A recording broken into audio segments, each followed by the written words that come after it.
Buenos alumnos, vamos a empezar con la hermosa y perfecta clase de ecología.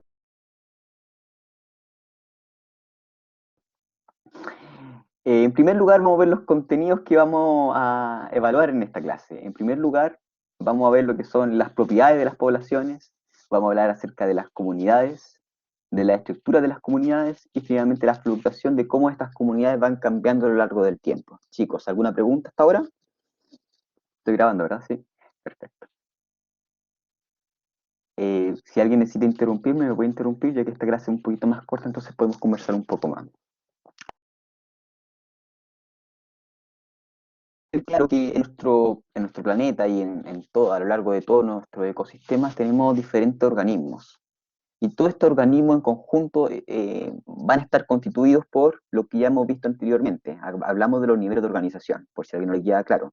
Recordemos que en primer lugar había un nivel atómico, un nivel molecular, por ejemplo, un ejemplo para un nivel atómico, un átomo de, no sé, de nitrógeno, de hidrógeno, a nivel molecular, por ejemplo, la molécula de agua. Después nosotros pasamos a un nivel macro, los ribosomas. Luego del nivel ese macromolecular como estructuras ribosomas, como los microtúbulos que hay en biología celular, íbamos a ver un nivel de organelos, donde podríamos destacar la mitocondria, los lisosomas, entre otros. Finalmente íbamos a pasar a un nivel de célula. Luego de ver un nivel celular, íbamos a ver un nivel de tejidos, que son organizaciones de estas células, que van a tener una función determinada, por ejemplo, las células, los islotes del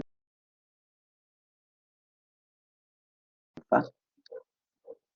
No se preocupe, Luz. Luego de hablar de los tejidos, vienen los órganos como tal, que lo vamos a ver ya cuando veamos una materia más específica, y luego vienen los sistemas. Finalmente, un conjunto de sistemas bien organizados, por ejemplo, el sistema respiratorio con el sistema cardiovascular, con el sistema límbico, con el sistema nervioso, con el sistema inmune, y entre muchos otros sistemas, van a formar lo que se conoce como un organismo formado como tal. Y ese organismo ya partamos de un organismo, es que estamos a un nuevo nivel de trófico, que ya no es de estudio de la biología celular, sino que estamos hablando de la ecología. Entonces, la ecología estudia las interacciones de los organismos, que recordemos que eran parte de un nivel trófico, hasta estructuras mucho más superiores, donde podemos encontrar el conjunto de organismos que me va a formar una población, una comunidad, entre otros. Y cada uno de estos niveles. Y dentro, si nosotros estudiamos una comunidad, o sea, un ecosistema en sí, podemos encontrar, o el planeta completamente, podemos encontrar dos tipos de factores. Un factor biótico, que van a ser todos aquellos seres vivos que están compuestos en este sistema, que puede ser un ecosistema, una biosfera, un planeta completo. Y los factores abióticos. Y estos factores abióticos no están determinados por cosas orgánicas, sino que tienen más que ver con, por ejemplo, el clima, el suelo, por ejemplo, la salinidad el suelo, de decontaminación, la temperatura es súper importante, que va a determinar qué tipo de organismos pueden vivir en aquel ecosistema, la humedad, que también es súper importante. Entonces, finalmente, cuando juntamos los factores bióticos y abióticos, ya podemos tener un ambiente y un organismo que están interactuando constantemente. Y la ecología es la ciencia que se va a encargar del estudio entre los organismos y el medio ambiente y también ¿me estoy pegando, chicos? Confírmenme si es que me estoy pegando.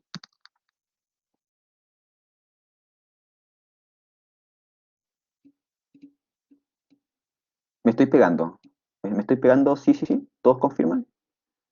Ah, ya. A ver, vamos a ver si tenemos algún problema. Voy a cerrar todas las pestañas que tenga. Ah, a ver, a ver, a ver. Eso me pasa por... puede ser el Discord. Discord siempre me tiran. Ya. ¿Se escucha mejor ahí, chicos, chicas? Ah, perfecto. Ya. ¿Hasta dónde llegaron? Gigante. Mm, por supuesto la presión influye. Y te voy a decir, digo, en qué niveles influye.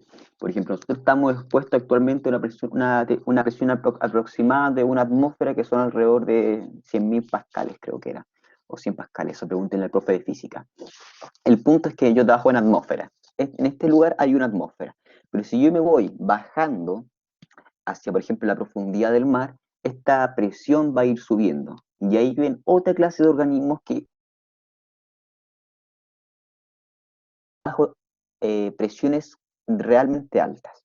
Y de hecho, si nosotros sacáramos ese organismo y lo tratamos de introducir a una presión normal como la que estamos nosotros, ellos no podrían sobrevivir, al igual como nosotros tampoco podríamos sobrevivir a una presión bastante alta.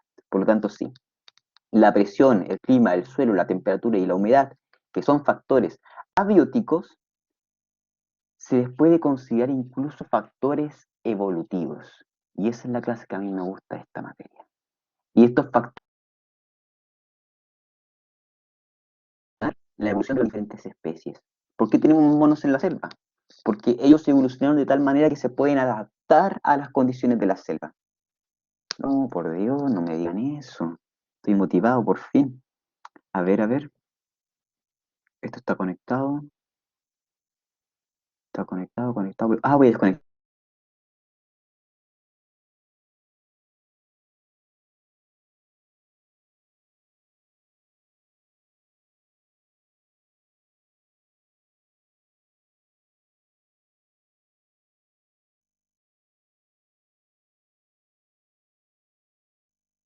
Aló, aló, chicos. Ahí estoy un poco mejor.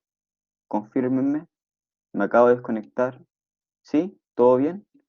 Sí, es que me desconecté recién de la Wi-Fi, estaba conectado a la Wi-Fi y la fibra óptica y como que la Wi-Fi era la que estaba yendo lento. No se conectaba bien. Y entonces le expliqué lo de los organismos con presiones altas. ¿Entendieron esa parte bien, verdad? Que hay organismos que viven bajo el mar y que necesitan estar expuestos a presiones extremadamente altas. Ah, ya. Entonces, Diego, tú me preguntaste, si no me equivoco, porque se me borró el chat, si la presión influía como un factor abiótico, ¿verdad? Sí, bueno, resulta que nosotros actualmente estamos a una presión que se mide en pascales o en atmósferas de una atmósfera o de 100.000 pascales, es exactamente lo mismo. Y esa una atmósfera nos hemos condicionado a vivir bajo ese tipo de presión. Si nosotros nos vamos a las profundidades de los mares, o sea, tenemos el mar, no sé, el Pacífico, y nos vamos a una profundidad bastante baja, vamos a notar que ahí hay otro tipo de seres vivos. Y esos seres vivos viven exclusivamente bajo presiones extremadamente altas. De esa forma, evolucionaron de tal manera para sobrevivir en ese tipo de medio. Si esos seres vivos después quisieran vivir a una atmósfera, no lo podrían hacer, al igual como nosotros tampoco podríamos vivir a las presiones en las que ellos viven. No sé si alguna vez han visto esos seres vivos como tipo que tienen voy a hacer el dibujito, es como un pececito, que tiene como una cosa así. ¿Lo han visto? Sí, sí, po, como debido a que la luz que tienen, sí, debido a que hay poca luz allá porque el agua empieza de a poco a reflejar la luz y cuando ya hay al fondo marino ya casi no hay luz, ellos tienen un foco de luz ahí para atraer presas. Nadaremos, exactamente. Bueno, denme un segundillo.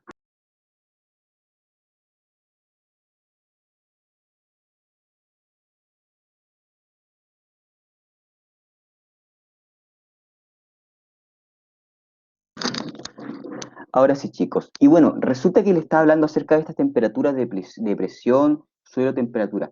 Bueno, resulta que además de poder llamarlas factores abióticos, yo también los puedo llamar factores evolutivos. ¿Por qué factores evolutivos? Porque el clima, el suelo, la temperatura y la humedad en algún momento de la historia condicionaron condiciones para que estos organismos evolucionaran de una determinada forma. Me explico. ¿Por qué los monos viven mayoritariamente en la selva? Porque su cuerpo evolucionó de tal manera que sus extremidades pudieran adaptarse mejor a ese tipo de ambiente, de ese ecosistema. Por otro lado, podemos tener seres vivos que quizás pueden vivir, por ejemplo, las ratas que están acostumbradas a vivir en lugares pequeños, que se acostumbran de una determinada manera. Y es porque estos factores de clima, suelo, no solo van configurando al ser vivo, sino que también van configurando el ecosistema. O sea, perdón, no solo configuran el ecosistema, sino que también configuran al ser vivo. De hecho, el humano, por ejemplo, también tiene un efecto sobre el ecosistema. Y de hecho es uno de los mayores factores que nosotros estamos haciendo, que es la contaminación. Y esa contaminación también va a ser un factor abiótico que en algunos casos va a poder determinar qué tipo de seres vivos pueden vivir en esos ecosistemas. Y si estos niveles de contaminación siguen, a la larga la contaminación también va a ser un factor evolutivo para ciertas especies. ¿Se entiende, chicos, hasta ahora?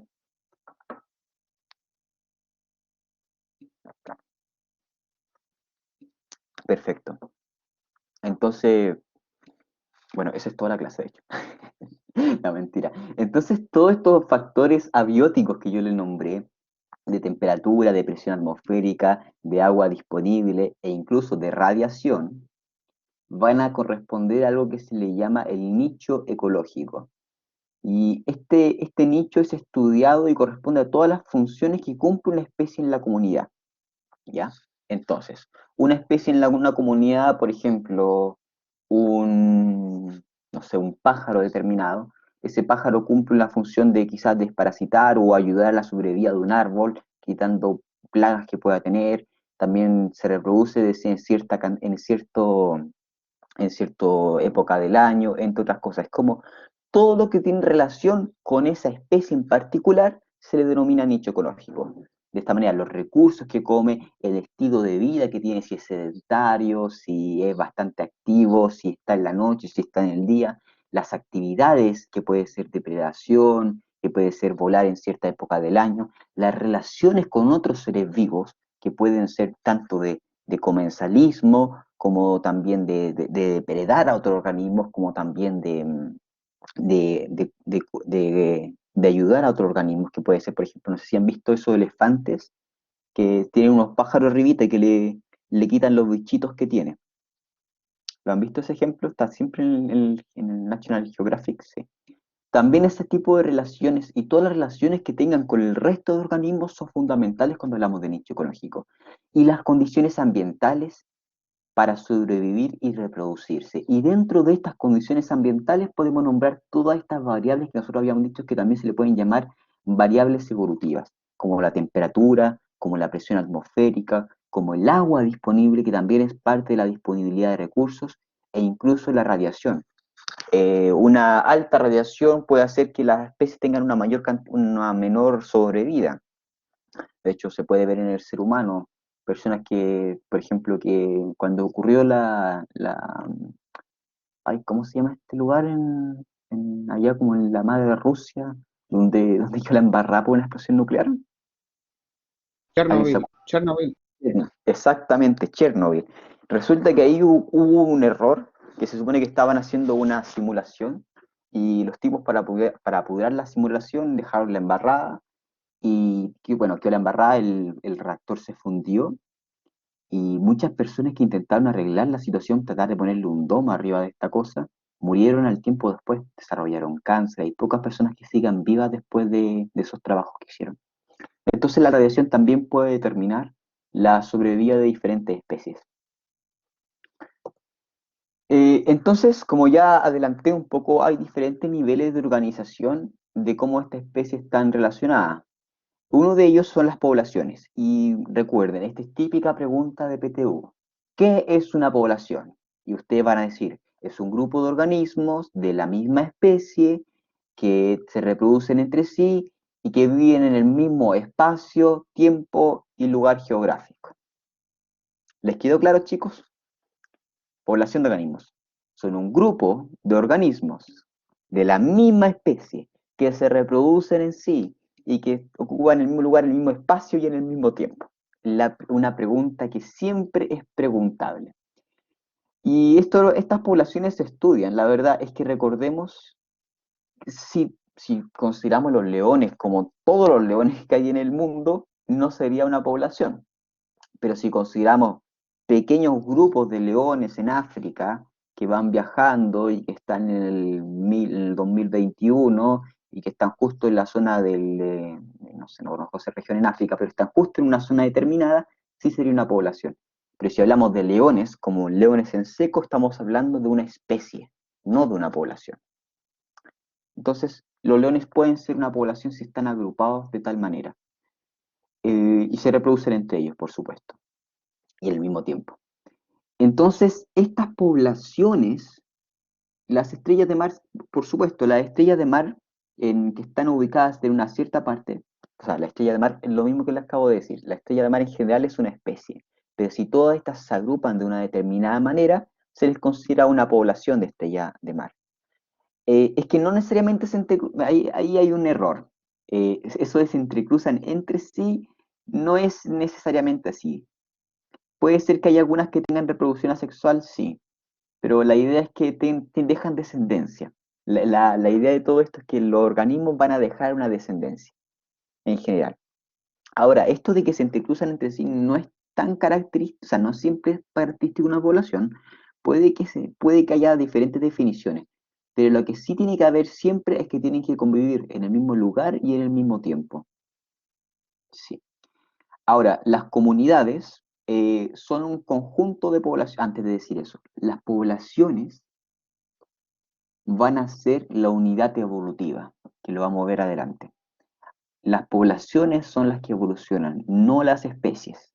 Una población determinada va a generar cambios en el material genético que la van a llevar a evolucionar de una determinada manera. La especie no evoluciona como tal. ¿Se entiende eso?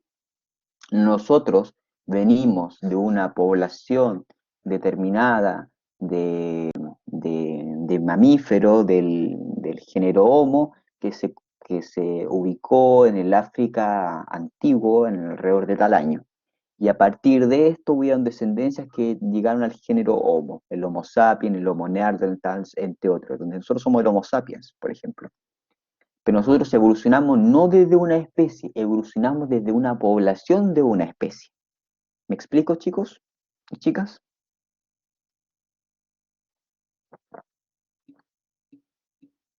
Ya. Entonces, si nosotros sumamos un conjunto de poblaciones que se relacionan entre sí y que comparten unas condiciones que nosotros habíamos denominado las condiciones ambientales, o sea, estas de aquí, las variables ambientales, estamos hablando de una comunidad. Y estas comunidades tienen una gran cantidad de relaciones y son súper importantes. Es como lo que nosotros llamamos lo biótico en un ecosistema.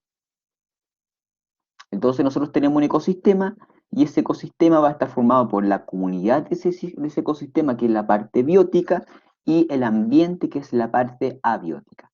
Si nosotros sumamos lo que no está vivo y lo que sí está vivo en un ecosistema, o sea, lo abiótico y lo biótico, nos va a dar el ecosistema total. ¿De acuerdo? Entonces, si tenemos un ecosistema, sí, perfecto.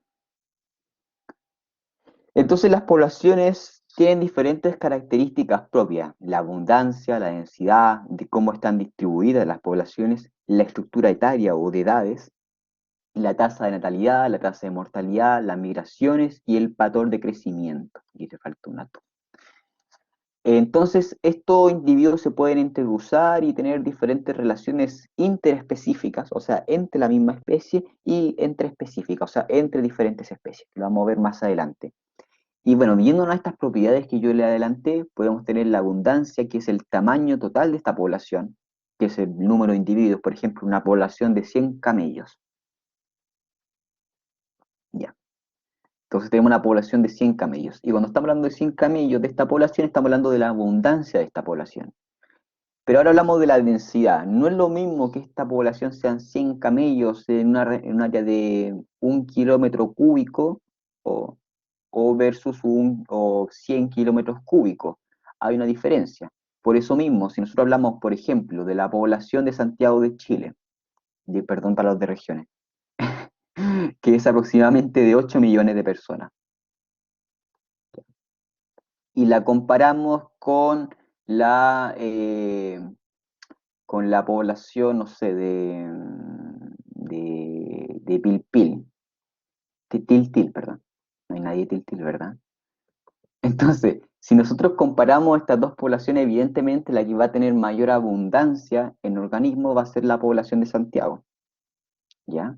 Y también va a tener diferente densidad. Si nosotros comparamos la densidad que hay en la capital, por ejemplo, sería mucho mayor que que la densidad que hay en una región, sobre todo en las regiones extremas. Ahora, yéndonos al caso, que esto es un ejemplo didáctico, si nosotros tomamos, por ejemplo, la densidad de un organismo que está altamente concentrado, por ejemplo, la densidad de los ratones en la región metropolitana, que están generalmente agrupados y que son bastante, versus la densidad de árboles, que la densidad de árboles es bajísima, por ejemplo, la región metropolitana, si tomamos como la ciudad en sí, vamos a notar que en ese caso la densidad de los árboles es mucho mayor, o sea, perdón, de los ratones es mucho mayor que la densidad de los árboles. Por otro lado tenemos, por supuesto, sáquenlo ahora al tiro. Igual, todas estas características las estamos viendo en la siguiente diapositiva. Bueno, entonces, cuando hablamos de una tasa de natalidad, es el porcentaje, bueno, a mí no me gusta hablar mucho de porcentaje, digámosle como un número de individuos por cada 1000 individuos. Ya, el número de nacimientos por cada 1000 individuos. De esa manera podemos saber cuánto está creciendo una población. Sin embargo, el crecimiento de una población no solo está determinado por la cantidad de individuos que nacen, sino por estos otros dos factores: la tasa de mortalidad y la migración. Entonces, la tasa de mortalidad es exactamente muy parecida a la tasa de natalidad. En este caso es el número de individuos que mueren por cada 1000 habitantes, o también se le puede decir como probabilidad, como la probabilidad de morir, o el porcentaje de individuos que mueren en un determinado tiempo. Por ejemplo, en el año 2019 murieron 100.000 personas, por ejemplo. Entonces ahí hablaríamos que la tasa de mortalidad es uno entre, o sea, 100.000 entre 17 millones de personas, por así decirlo. Entonces, mientras la natalidad va a sumar individuos, la mortalidad va a restar. Pero por otro lado tenemos la migración. ¿Y qué se imaginan ustedes cuando hablamos de migración?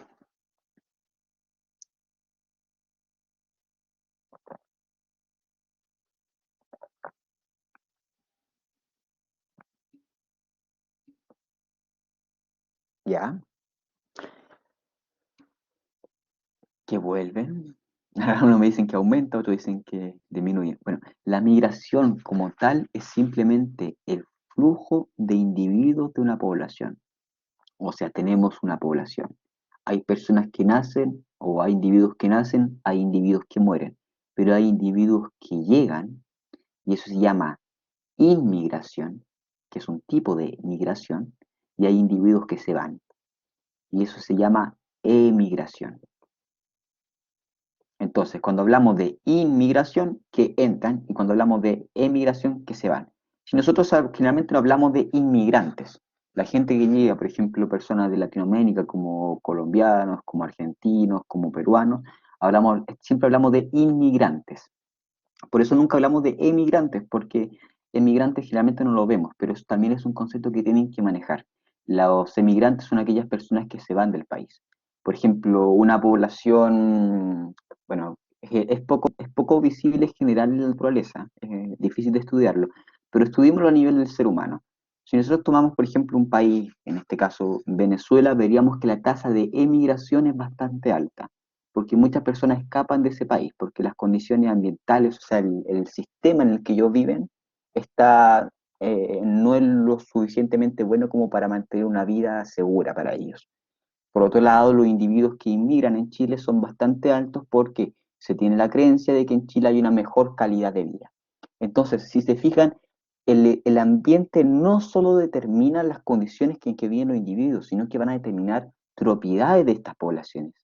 Porque en la medida que un ambiente sea más grato para una determinada población, va a haber una mayor tasa de natalidad, una menor tasa de mortalidad y también una mayor inmigración. Por lo tanto, la población en general va a crecer. Por otro lado, si el ambiente es inhóspito, es un ambiente hostil, es un ambiente desagradable, como por ejemplo el Ártico Polar, va a haber una tasa de natalidad bastante baja. con una alta tasa de mortalidad y una buena tasa de migración. O sea, la gente va a tender a salir de ese lugar. Y todo eso va a estar determinado por el ambiente. Bueno, también hay propiedades dentro de las poblaciones que van a determinar como enfermedades, pero las enfermedades en sí también corresponden a sistemas biológicos, poblaciones de bacterias como por ejemplo el coronavirus, que también es un tipo, bueno, es un virus en este caso y también sería una propiedad ambiental. Entonces siempre hay que tener en consideración que no es solo propiedades físicas como tal, sino que también pueden ser propiedades biológicas, como la tendencia a enfermedades que pueden afectar la distribución de esta población. En fin. Y también un lugar que está, un lugar que tiene condiciones bastante buenas, generalmente también va a tener una mayor densidad.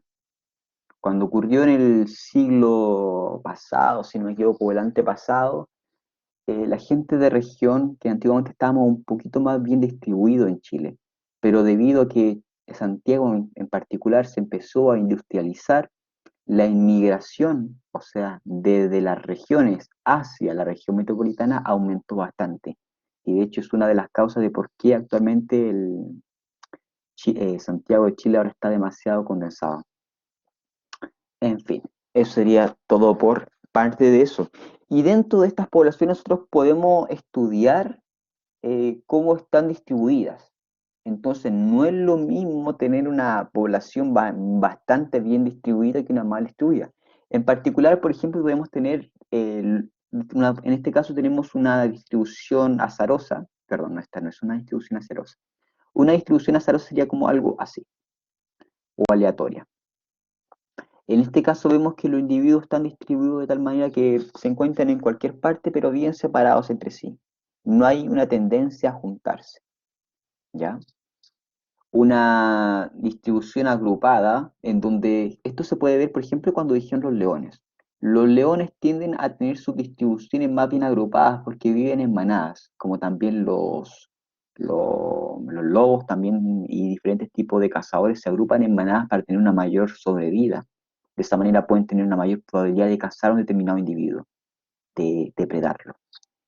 Y por otro lado, sí podemos ver que hay distribuciones que son uniformes, que están bien agrupadas. Y aquí podemos hablar perfectamente cuando hablamos de organismos generalmente de origen vegetal, como por ejemplo los espinos. Aquí está los espinos o las diferentes forestales que tienen que estar, generalmente distribuyen a los árboles, o los árboles mismos se distribuyen de tal manera que todos tienen el mismo espacio con respecto al otro. Y de esa manera la obtención de recursos para ese árbol es equitativa y así reducen la competencia, porque si tienen la misma cantidad de recursos, ya no están compitiendo un árbol con otro árbol para obtener más agua o más nutrientes desde el suelo. ¿Se entiende, chicos, hasta ahora?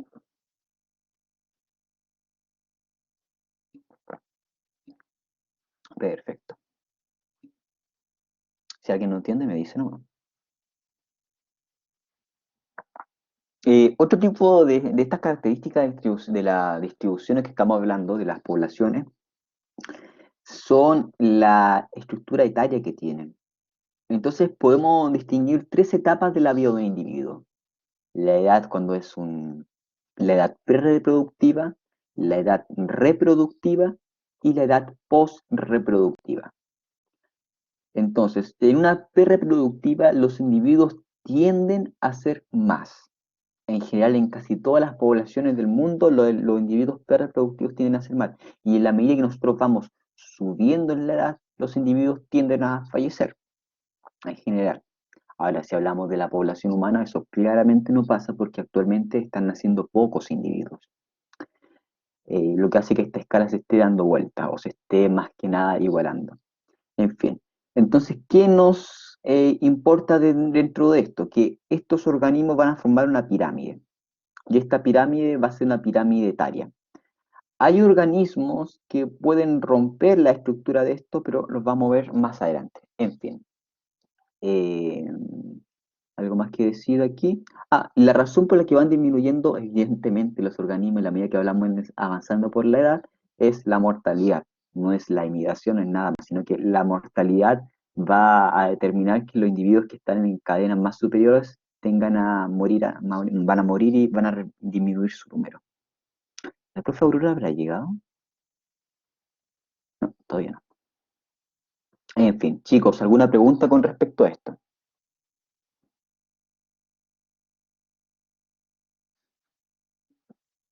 ¿Sí? ¿No? ¿No? Perfecto. Hoy se me heló el café. Entonces, como ya les dije, estos factores van a determinar una tasa de crecimiento. ¿Y cómo vamos a determinar una tasa de crecimiento? Sumando y restando tasas. Entonces, si queremos saber una tasa de crecimiento, vamos a sumar la tasa de natalidad menos la tasa de mortalidad más la tasa de inmigración menos la tasa de migración. ¿Se entiende el porqué de esta ecuación? Ahí llegó la profe. ¿Se entiende el porqué de esta ecuación, chicos? Ya la vamos a explicar. Entonces, me convertí en moderadora la profe. Entonces, yo quiero saber cuánto está creciendo una población determinada y cuáles son los factores que suman a una población. Los que nacen y los que entran a una población. O sea, la tasa de natalidad y la tasa de inmigración van a sumar individuos a la población. ¿Y cuáles van a restar?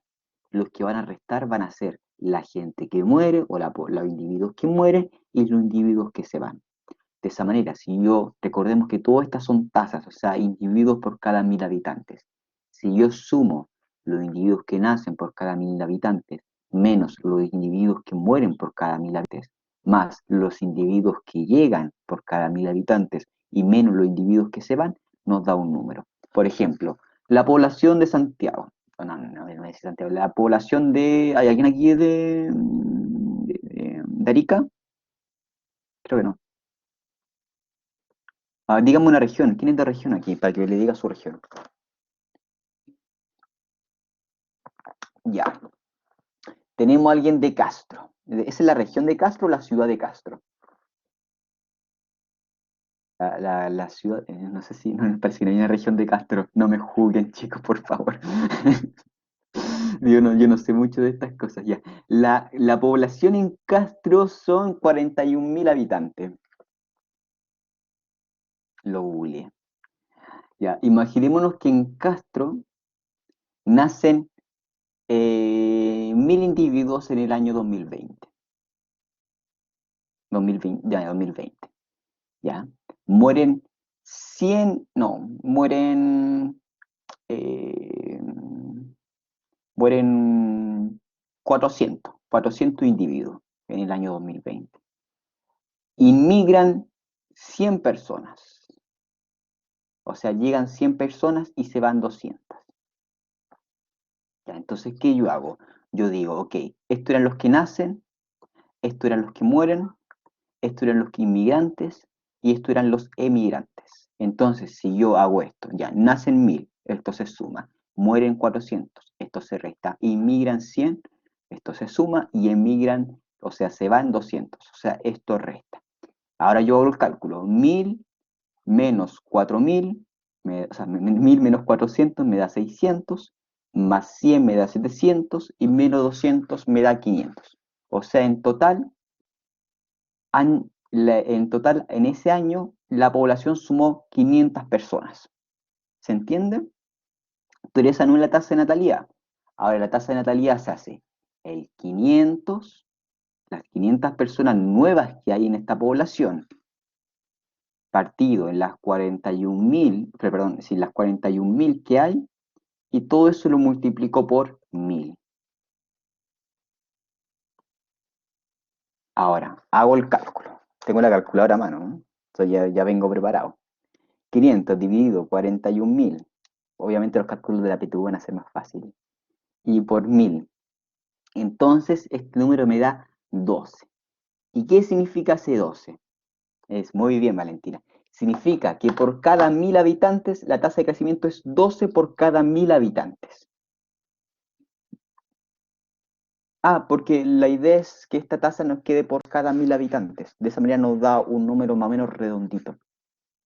Entonces, de esa manera yo puedo decir, al año hay 12 personas la tasa de crecimiento es 12 por cada 1000 personas en el año 2020, porque por cada 1000 personas se sumó 12 personas. ¿Se entiende, chicos? Parece que no, ¿sí? Ya, perfecto. Esto de las tasas es una cosa. ¿Y cómo va a estar determinada esta tasa? En primer lugar, por el potencial biótico. En segundo lugar, por la resistencia ambiental. Y en tercer lugar, por la capacidad de carga. Y ustedes no tienen ni idea qué significan estos conceptos, evidentemente, porque son conceptos que los vamos a ver a continuación. Entonces, en primer lugar, el potencial biótico, y se define como la capacidad innata de un grupo para aumentar su tamaño poblacional llegando al máximo de reproducción en condiciones ambientales óptimas. Imagínense que está todo listo, tienen comida, no tienen que trabajar, pueden estar todo el día tirando si quieren, disculpen la palabra, pero imagínense que un grupo donde ellos pueden estar reproduciéndose absolutamente todo el día. Entonces, ¿qué va a pasar? Población de bacterias.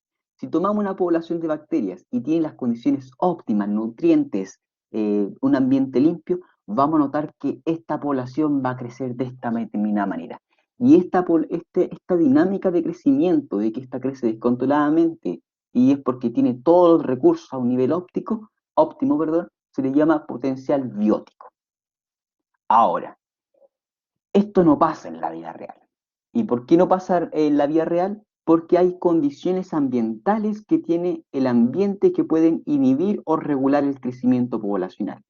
O sea, por ejemplo, hay una disponibilidad limitada de alimentos, una disponibilidad limitada de agua, una disponibilidad limitada de dónde esconderse la especie o de refugio. El clima no necesariamente es completamente óptimo. Hay diferentes épocas del año donde el clima es mejor y el clima es peor. Y hay otras poblaciones que pueden depredar estos organismos. Ahora, si yo veo en un tubo de cultivo de estas bacterias, y yo, evidentemente, cuando yo empiezo a cultivar estas bacterias, va a haber una cantidad de recursos que yo le voy a poner y esta cantidad de recursos van a ser limitados. Entonces, va a llegar un momento en esta población de bacterias en donde estas bacterias van a empezar a crecer, evidentemente, como en el gráfico de la izquierda, pero van a llegar a un punto donde estos nutrientes cada vez van a escasear más, porque va a haber una resistencia ambiental. Y esta resistencia ambiental va a condicionar que la población se mantenga estable, ¿ya? Si es que tenemos una cantidad de recursos constante, por supuesto. Y esto se le llama la capacidad de carga, que es el número promedio de individuos en que pueden sobrevivir en un determinado ambiente, con unas determinadas condiciones que nosotros llamamos resistencia ambiental. Ahora, ¿qué sucede generalmente con estas bacterias? Estas bacterias no se quedan así porque las bacterias no, a diferencia de los mamíferos o de los individuos, nosotros optimizamos nuestros recursos. Nosotros decimos, ok, yo necesito tener una familia, claro, pero tampoco voy a tener 40 hijos, porque quieren reproducirse, pero tampoco quieren tener una descendencia tan grande. Entonces nosotros, como somos organismos pensantes y sabemos optimizar nuestros recursos y sabemos que nos ganamos 100 millones de pesos, vamos a decir, ok, vamos a tener solo un hijo. Y de esa manera podemos mantener estable el número de individuos. Pero las bacterias no. Las bacterias se reproducen y se reproducen y se reproducen descontroladamente. Mientras ellas pueden reproducirse, se van a reproducir. Entonces, ¿qué va a suceder? Va a haber un potencial de espiga donde las bacterias van a seguir creciendo, van a seguir consumiendo recursos, aunque estos estén cada vez más escasos, y va a llegar un punto donde se van a quedar sin recursos y van a morir absolutamente todas. Y eso pasa con las bacterias.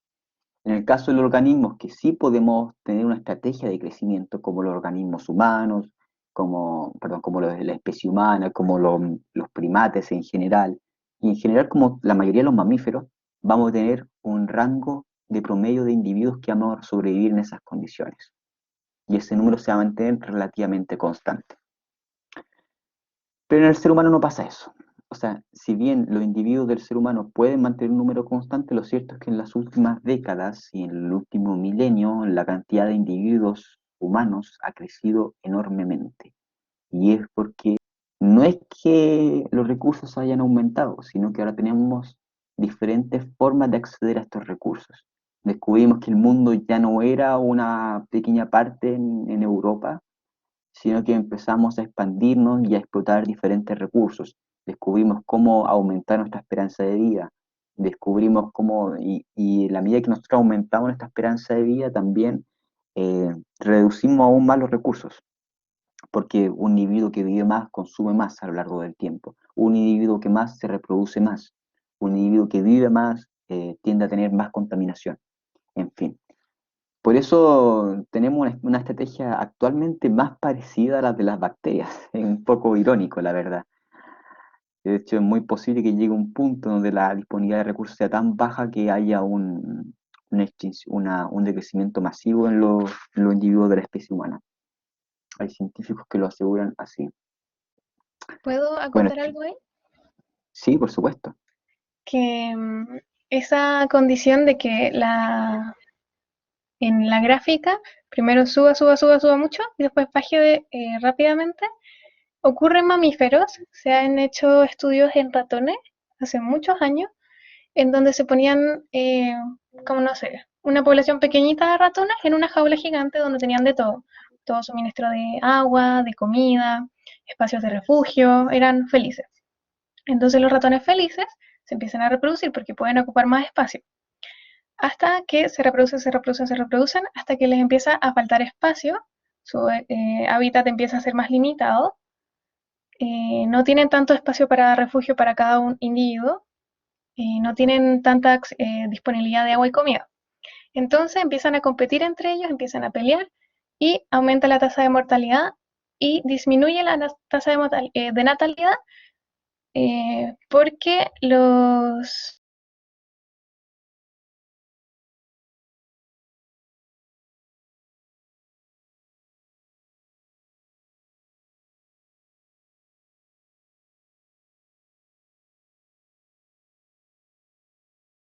¿Se quedó pegada la profe o yo? Ah, ya, perfecto. No, esperémosla, creo que se está reconectando. Estaba muy buena esa acotación.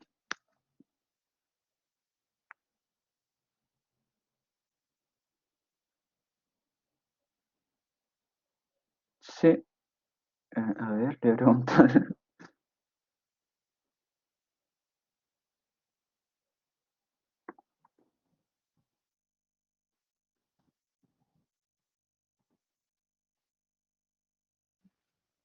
He vuelto, Ahí, ahí. creo Sí, sí. Buena. que escucho. Bueno, puedes continuar. No, no, termina, estaba interesante, estaba escuchando de Banana. ¿Y hasta dónde llegué?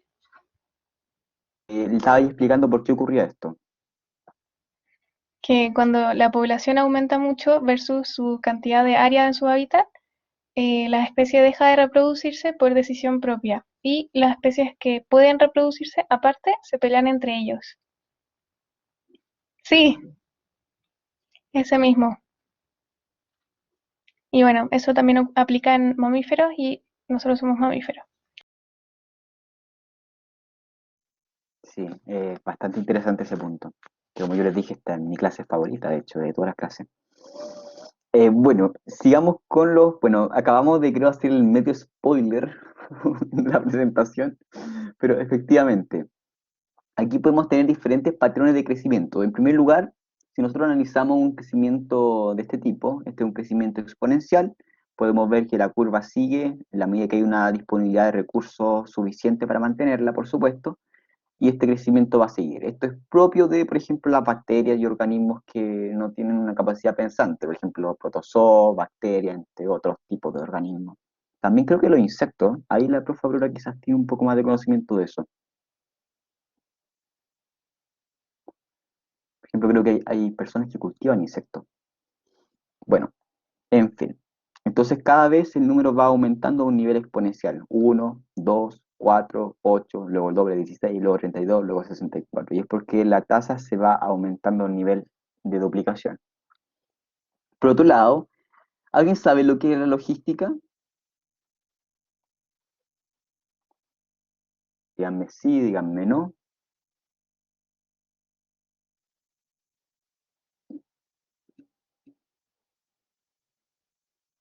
Sí, pero no. Ya, la logística es como el estudio, Es como el estudio de todas las variables que pueden influir en un determinado trabajo. Por ejemplo, hay logística de transporte, donde se basan principalmente en tener todos los materiales necesarios que se necesitan para una empresa y diferentes cosas. En el fondo es pensar en qué en el futuro, en los materiales que nosotros vamos a necesitar para poder desempeñarnos. Ahora, si nosotros hablamos de un crecimiento logístico, hablamos de individuos, de un crecimiento de individuos que pueden maximizar sus recursos y no salirse de esta línea que nosotros habíamos dicho que era la capacidad de carga del sistema, que hablamos que era la K. Esa K es la capacidad de carga del sistema. Entonces, de esta manera, los individuos pueden mantener un nivel semiconstante de individuos. Ahora, esto generalmente no es como una línea perfecta, la verdad es como así. Es como que los individuos se dan cuenta que se están escaseando los recursos, disminuyen la tasa de nacimiento. Ven que sobran recursos, aumenta la tasa de crecimiento. Ven que disminuye y en esa medida, no estaba con la flecha. Ven que la tasa de alimentos aumenta, o sea, que tienen tasa de crecimiento, aumenta la tasa de crecimiento. Ven que los recursos disminuyen su tasa. Ven que hay de nuevo buena disponibilidad de alimentos, aumenta la tasa de crecimiento y finalmente disminuye. Y van así, hasta el fin de los siglos. Y eso pasa con organismos mamíferos en general. Eh, entonces se ve como una gráfica de tipo sigmoidal, como, bueno, esto es más matemática, pero en sigmoidal acuérdense que es siempre como una curva así, como una S que se forma, como una S, o la mitad de una S en este caso. Bueno, y eso sería, por tanto, el crecimiento logístico, y podemos ver que a diferencia del crecimiento exponencial, los individuos van pensando en el futuro más que pensar solo en el presente de manera de no agotar sus recursos naturales.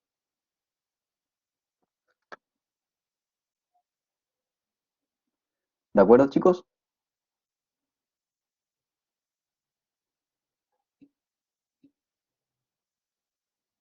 Ya, y bueno, como habíamos dicho, hay factores que regulan el tamaño de esta determinada población.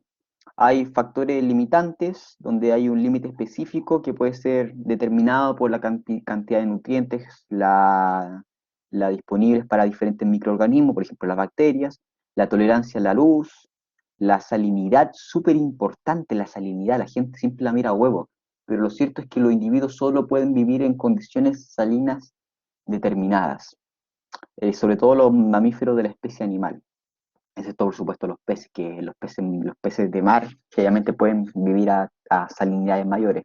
Pero en general, si nosotros vemos la salinidad, imagínense que aquí va aumentando la salinidad, que hay cero salinidad, vemos que los individuos siempre, la mayoría, así como el 90% de los individuos viven como en estas condiciones de salinidad, mientras que hay pocos individuos que viven a altas concentraciones de salinidad y también hay pocos que vivan a pocas condiciones de salinidad. ¿Y por qué hay pocos individuos que viven a pocas condiciones de salinidad?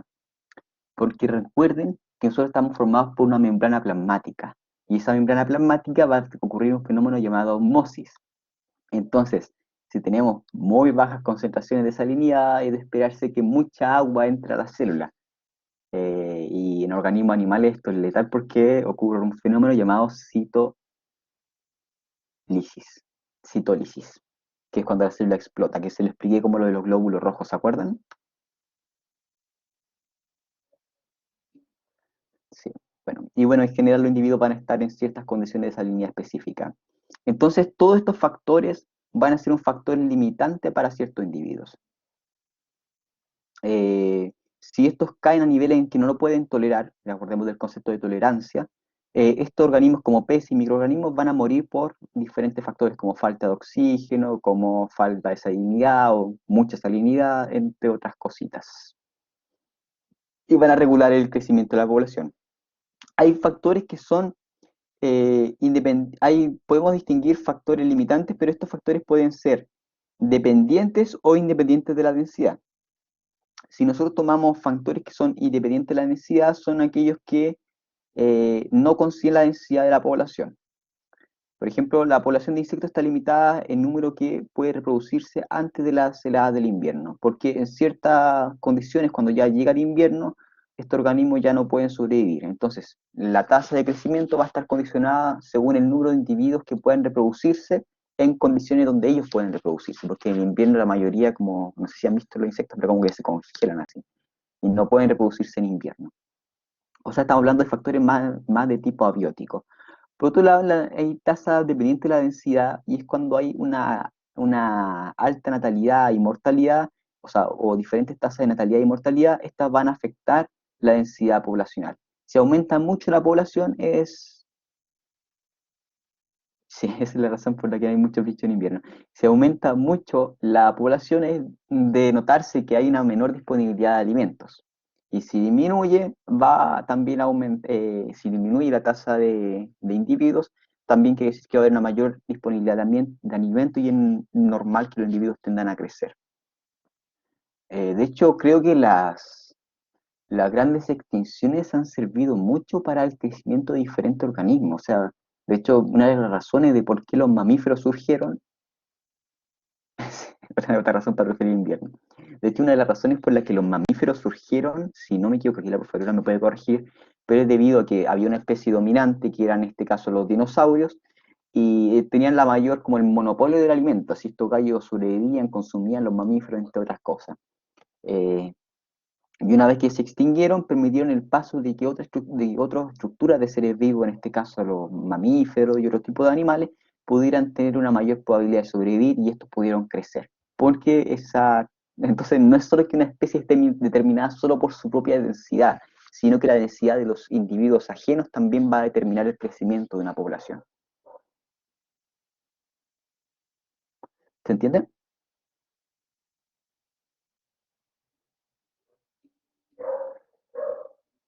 Ya. Y bueno, cuando hablamos de comunidades que dijimos que era el conjunto de poblaciones, y que de hecho de lo que estamos hablando ahora, recordemos que, y esto ya lo expliqué un poquito, que las comunidades van a ser la parte biótica en un ecosistema.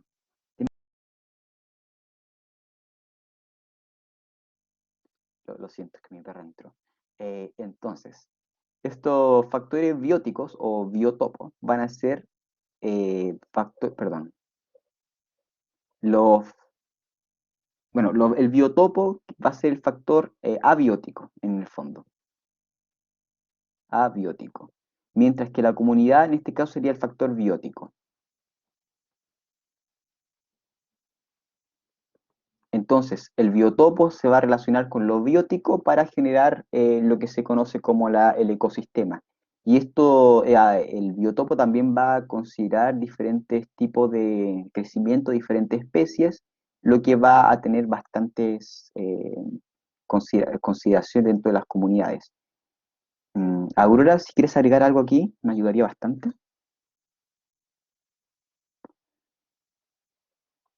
Ay, no.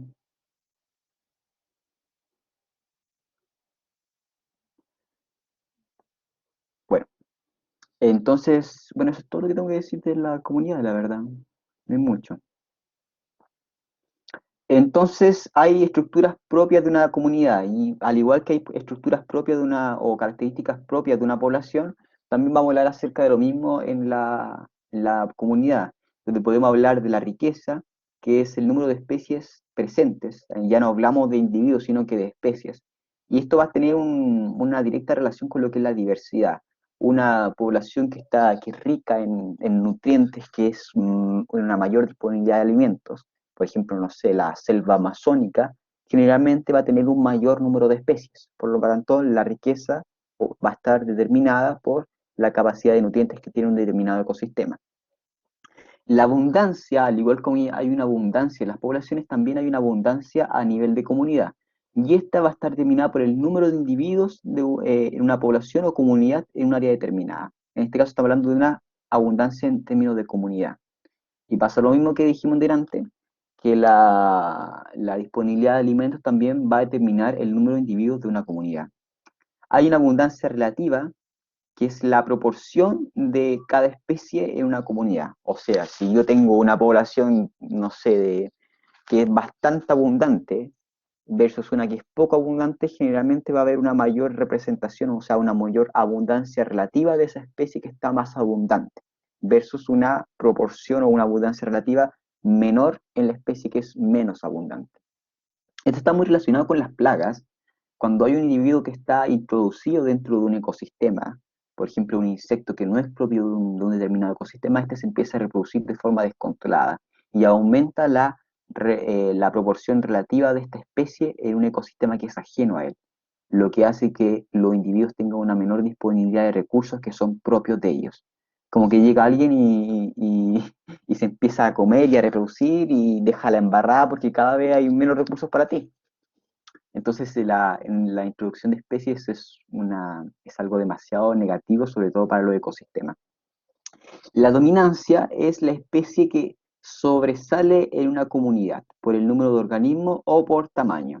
Entonces, hay organismos que son más dominantes que otros. En este caso, si nosotros tomamos el planeta Tierra como un ecosistema gigante, que al final es la biosfera, vamos a notar que la especie dominante en este caso sería el hombre o el humano, ¿no? En términos, por supuesto, de especie. Y bueno, no solo por el número de organismos, sino que también por el tamaño, y no solo por el tamaño, sino porque tenemos capacidades, ya sea de investigación o nuestro nivel científico ha avanzado tanto que nosotros podemos depredar individuos que son de mucho mayor tamaño, cosa que antes no sucedía. Y también, bueno, aquí hablando del concepto de riqueza, podemos ver que está directamente relacionado con el concepto de diversidad, que va a ser la variedad de especies en una comunidad. Entonces, riqueza es el número de especies, mientras que la diversidad es la variedad de esas especies. Bueno, eso sería por esa parte. Ahora, podemos tener estructuras propias de una comunidad, el hábitat, que es el lugar físico, en términos de un lugar, por ejemplo, no sé, en el desierto de Atacama, que es un lugar físico que está determinado. Pero si nosotros hablamos de un nicho, por ejemplo, no sé, el zorro desértico habita en el desierto subsahariano, ¿no? No tengo ni idea de lo que acabo de decir. Pero la cosa es que eso sería ya el hábitat. Por otra parte, si yo hablo del rol que tiene ese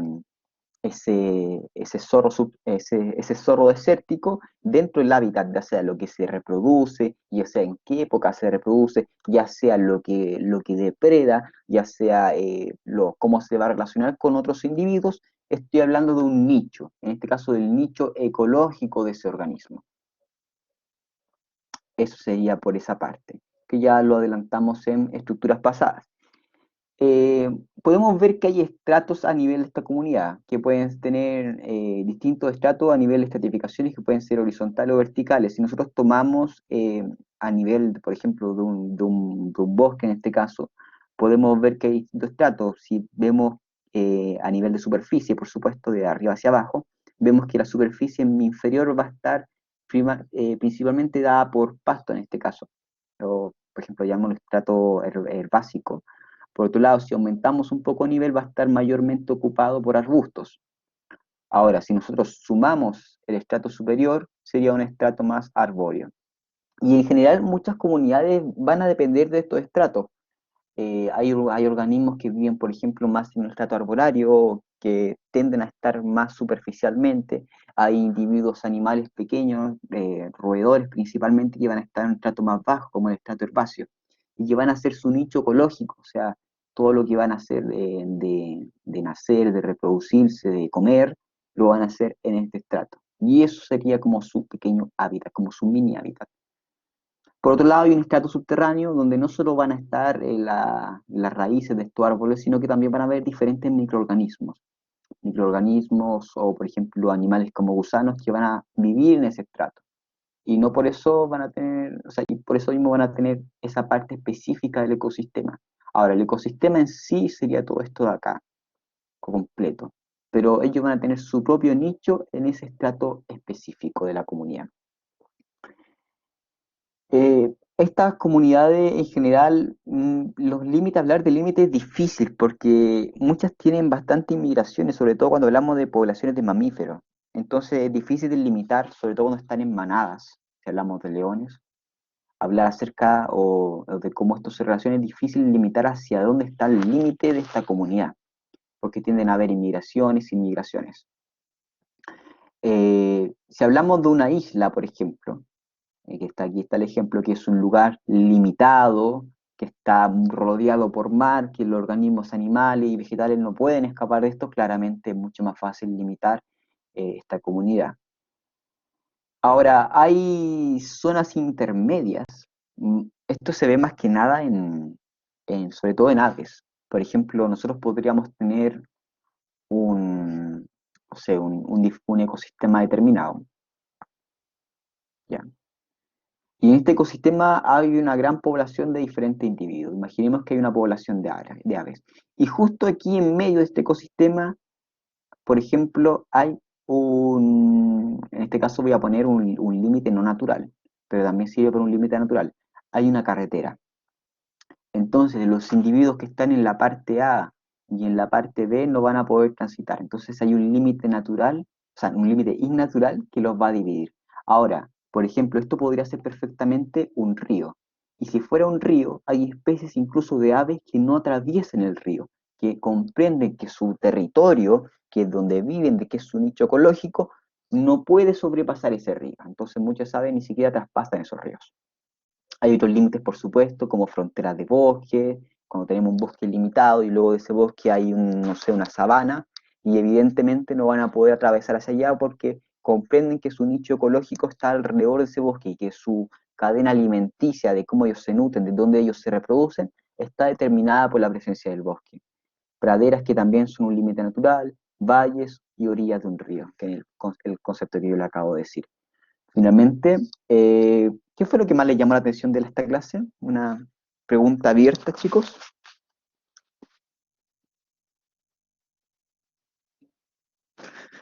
Es curioso, la verdad, no le tenía tanta fe, pero la verdad es que interesante esta clase, ¿eh? No, tiene lo suyo.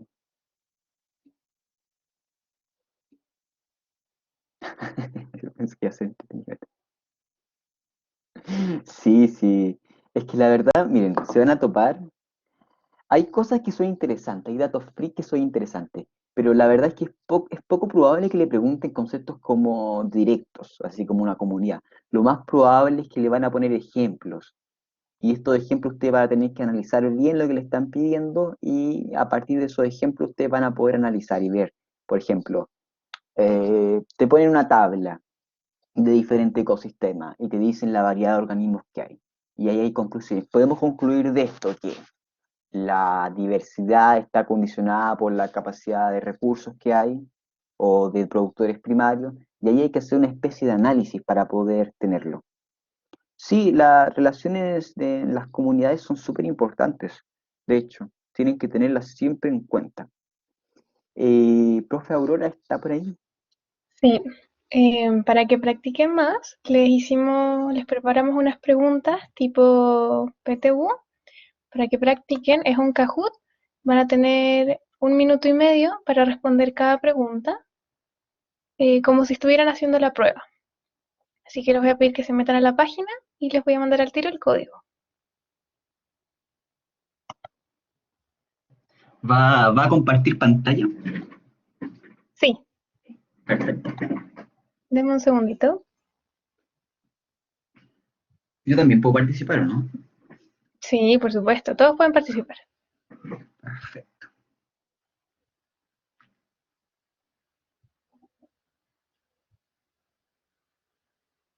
Oh, ese no era.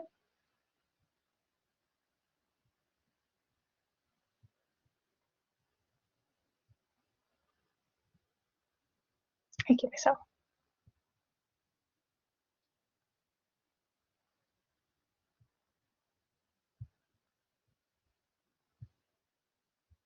¿Se ve la pantalla? En general, las glaciaciones son procesos lentos hasta donde yo tengo entendido. Son procesos graduales, pero lentos. Sí, se ve la pantalla. Falta el... No se preocupe, Nicolás, puede retirarse. eh, Las glaciaciones son procesos lentos. Lo que sí puede pasar es que haya noches muy frías en donde los organismos no tengan la tolerancia suficiente para soportarlo y se congelen. En esos casos sí podrían morir al instante, se quedarían, pero no están como 1, 2, 3, morir, sino que se van quedando dormidos, como que sus funciones se van deteniendo de a poco por no tener la temperatura suficiente para funcionar.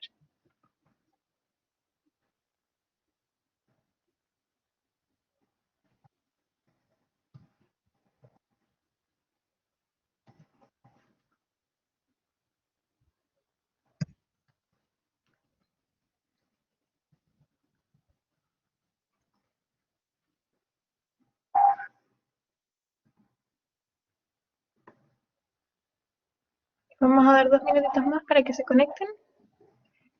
No se preocupe, Stacy. Ahí pensé, chico, está entretenida estas cosas, a mí me gustan mucho. O sea, me ponen nervioso, pero son entretenidas.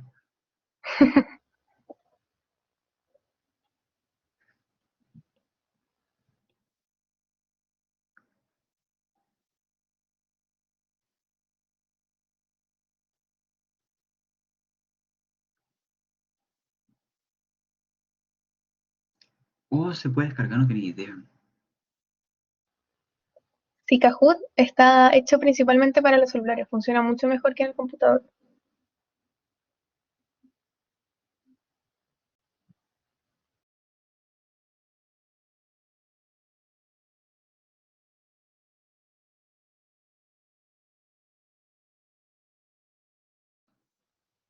Gabriela, podrías intentar usar tu computador para ver la clase y usar tu celular para usar el Kahoot.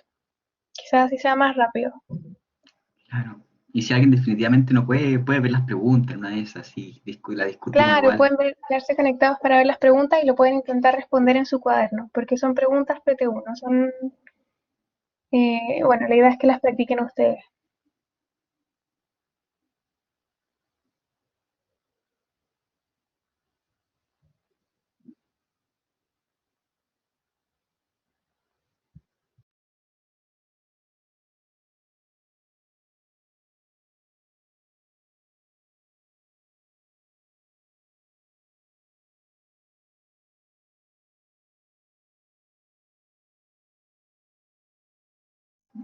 Me tenéis que enseñar cómo hacer esto. Yo siempre quería hacer uno, pero, pero no tengo idea cómo hacerlo.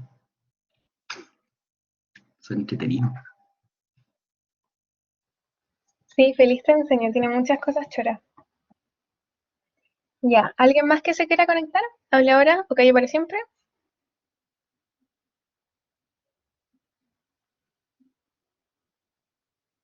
¿No? Bueno, vamos a empezar.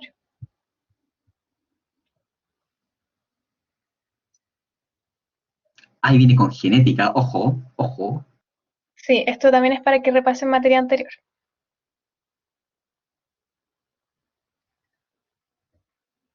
Tienen harto tiempo, así que no se apresuren en contestar.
Muy bien. Las densidades poblacionales las podemos identificar súper fácil por el número de individuos que hay en un área determinada.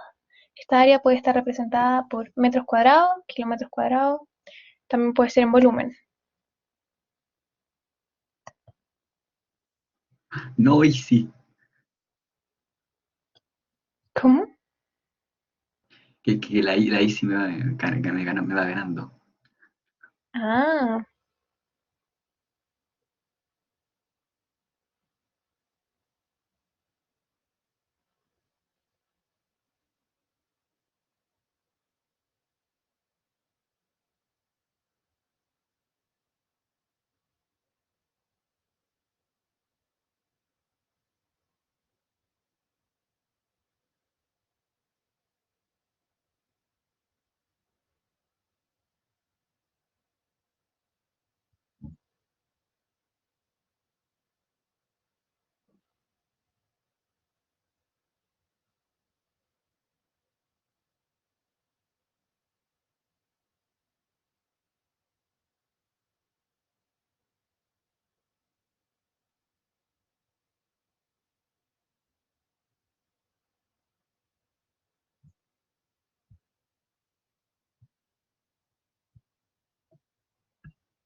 Sí, aquí la correcta era que la población eventualmente va a dejar de crecer porque cuando escasea el alimento empiezan a competir y a dejar de reproducirse.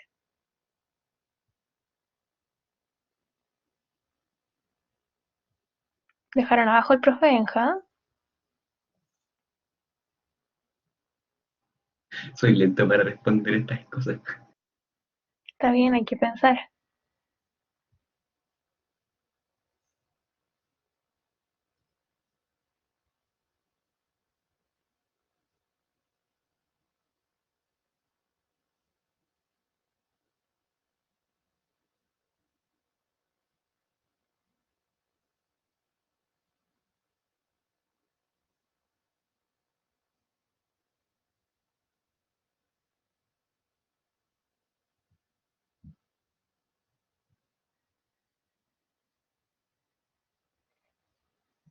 Puedes intentar volver a ingresar, Florencia,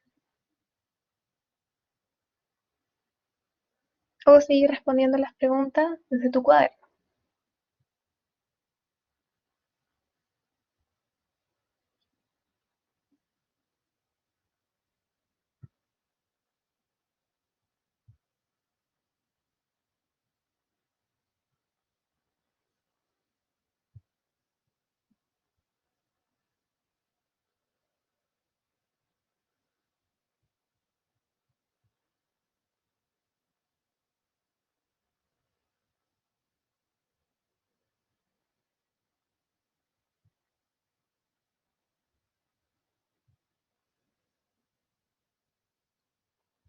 Muy bien, los recursos disponibles son elevados. Cuando hay muchos recursos disponibles, el crecimiento poblacional como que se vuelve loco y es muy exponencial. Ahora, una tasa de natalidad alta no siempre condiciona que la población crezca, ¿eh? Ojo con eso. Claro, por ejemplo, los conejos tienen una tasa de natalidad súper alta, pero son presas.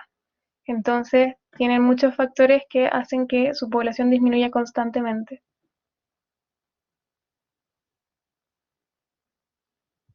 Pero eso lo vamos a ver en la próxima clase. Era un spoiler.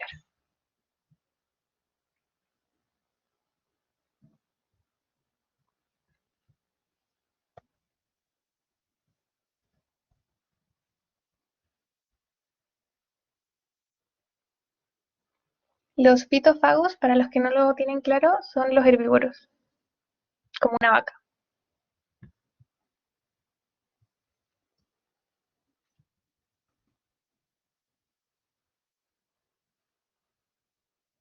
Las gramíneas son plantas.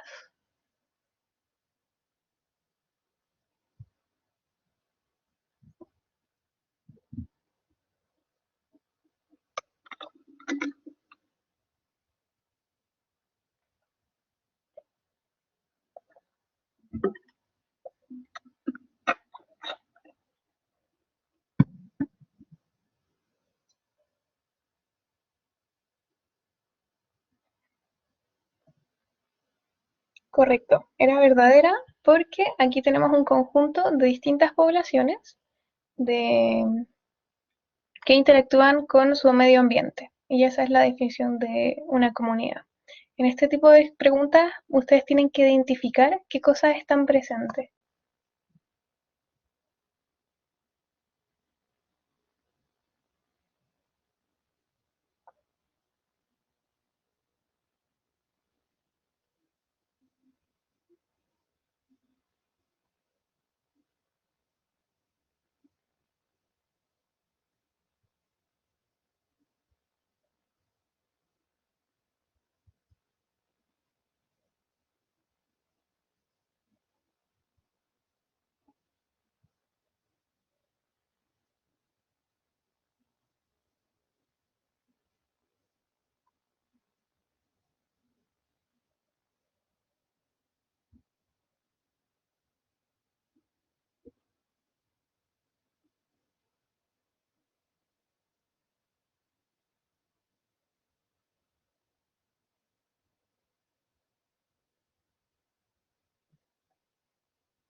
Aquí fíjense bien en la amplitud que tienen las curvas. A mayor amplitud es mayor tolerancia, menor amplitud, menor tolerancia.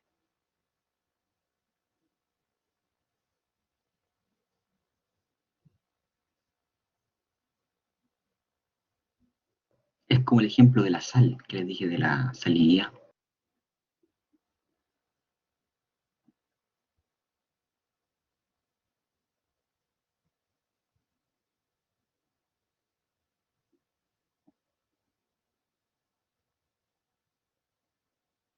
También fíjense en lo que les están preguntando, porque muchas veces les van a aparecer alternativas que van a intentar responder cosas que el gráfico no entrega información.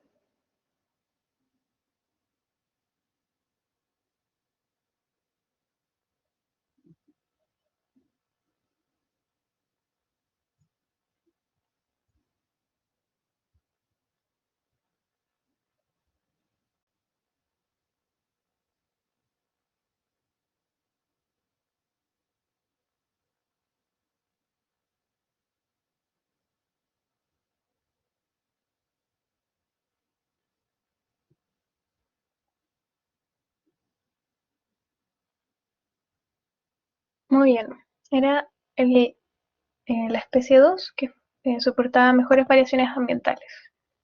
Profe Benja, no se ha equivocado nunca. Y eso que la respondo tarde. Recuerden, chicos, analícenla, tienen 1 minuto y medio, así que tómense su tiempo. Sí, igual en la PTU es 1 minuto 20 segundos.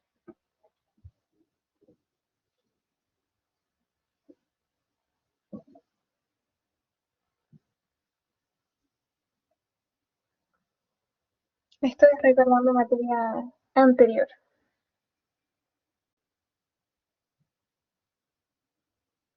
¿Se escucha la música?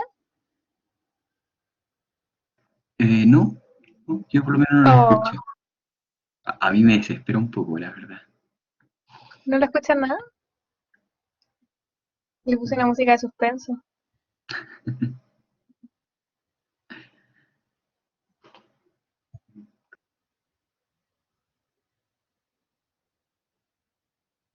Escucha que fome.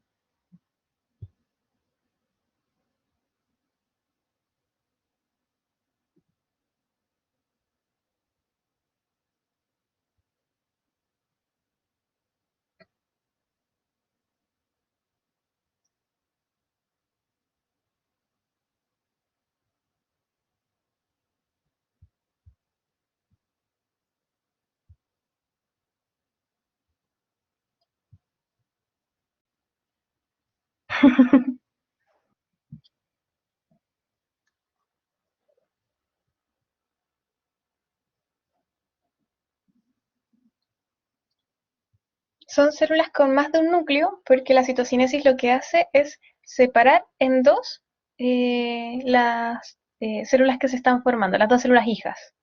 Y como no se separan, queda una célula con el material genético de dos células. Por ejemplo, las células musculares, ojo,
Muy bien, a los que respondieron G1.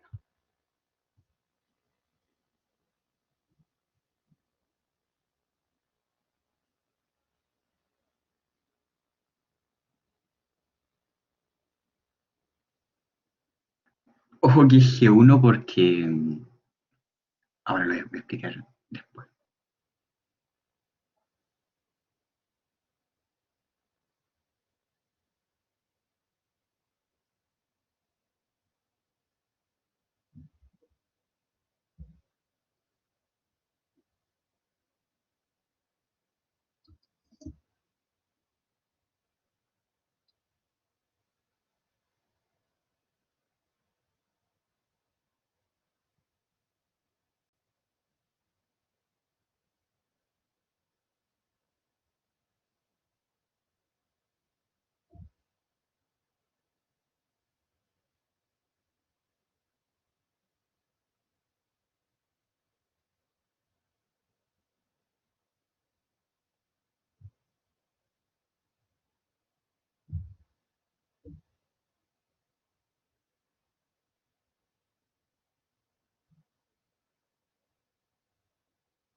Ojo con cromosomas homólogos.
Muy bien, chicos.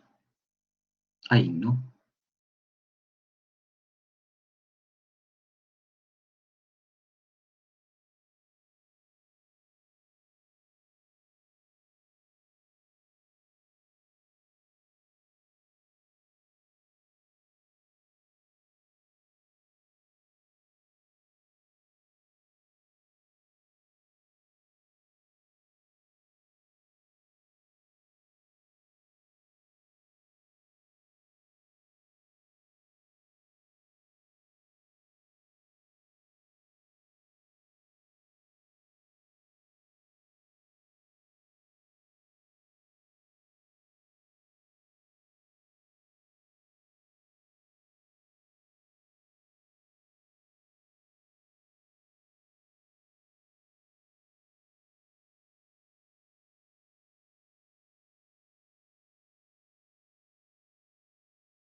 Esto es de mi clase, chicos, así que deberían sabérselo súper bien.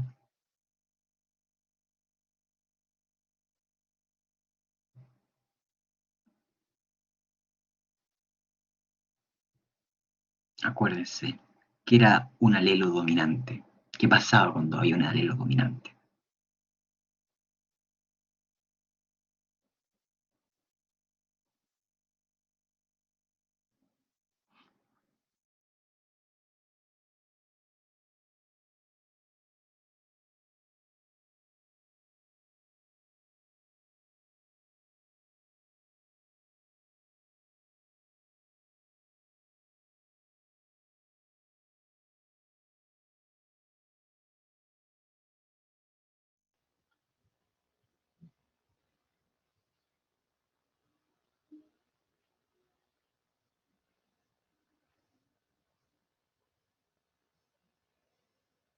Esta última pregunta tiene una pista.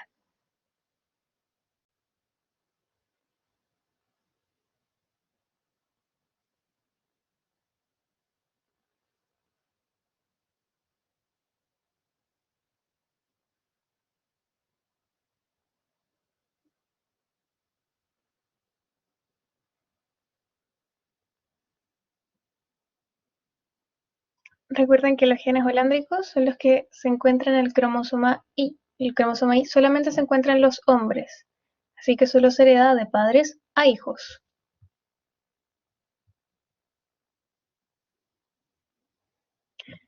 Así que felicidades a los que quedaron en el podio. Gracias a todos por participar. Y las preguntas PTU son pura práctica. Ustedes van estudiando con lo que van aprendiendo en el colegio y en el preuniversitario y tienen que ir practicando con varios ensayos. Recuerden, Así van a tener chicos, siempre la materia fresca porque es mucha información. sí, recuerden, chicos, conectarse el sábado para que hagamos más ejercicio.